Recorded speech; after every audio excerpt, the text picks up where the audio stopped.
রাবিয়া বছরে যখন উনি দুই হাতের মধ্যে দুটি জিনিস নিয়ে চলে যাচ্ছে, এক হাতের মধ্যে পানির কলসি আর এক হাতের মধ্যে হাতুড়ি, এমন ভাবে দুধতেছে মা জাতি তখন কাকে মানতেছে না। অন্যান্য মহিলারা এলাকাবাসী বলতেছে, মা আপনি কোথায় যান? দুই হাতের মধ্যে দুটি, এক হাতের মধ্যে পানি দেখতে পাচ্ছি আর এক হাতের মধ্যে হাতুড়ি দেখতে পাচ্ছি। তখন আমি এ বছরে বলতেছে, আমি এই পানি দিয়ে জাহান্নামকে কি করে বলবেন, নিবেই ফেলবো। এবং যে হাতুড়ি দেখতে পাচ্ছেন আপনারা, এই হাতুড়িটা দিয়ে আমি কি করবো, জান্নাতকে সুন্নার করে দেবো।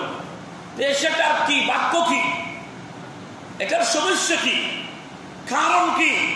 তখন রাবিয়া বসরি ও জান্নাতি মহিলা বলতেছে, ও এরকম শুনো শুনো, যারা ইবাদত বন্দেগী করে জান্নাত পাওয়ার জন্য, তাদের জন্য এই লাঠি নিয়েছি। ওই জান্নাত তাদের, ওই জান্নাত ভেঙে ফেলার জন্য আমি লাঠি নিয়ে বাহির হয়েছি। যারা জান্নাত জাহান্নামের আশায় ইবাদত বন্দেগী করে, আমি ওই পানি দিয়ে জাহান্নামকে নিবেই দেবো। সুবহানাল্লাহ।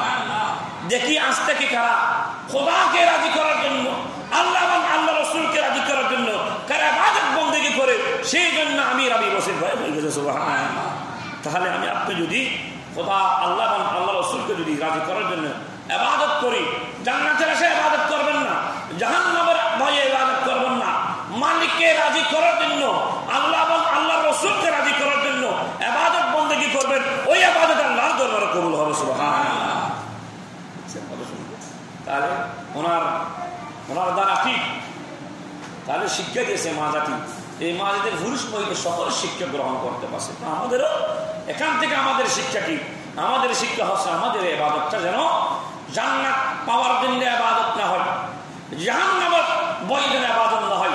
যিনি জাহান্নাম সৃষ্টি করছে, যিনি জান্নাত সৃষ্টি করছে, যিনি কুল কায়নাত সৃষ্টি করেছে, যিনি 6 দিনে দুনিয়া সৃষ্টি করেছে, ওই মালিকের জন্য ইবাদত বন্দেগী করতে হবে। সুবহানাল্লাহ।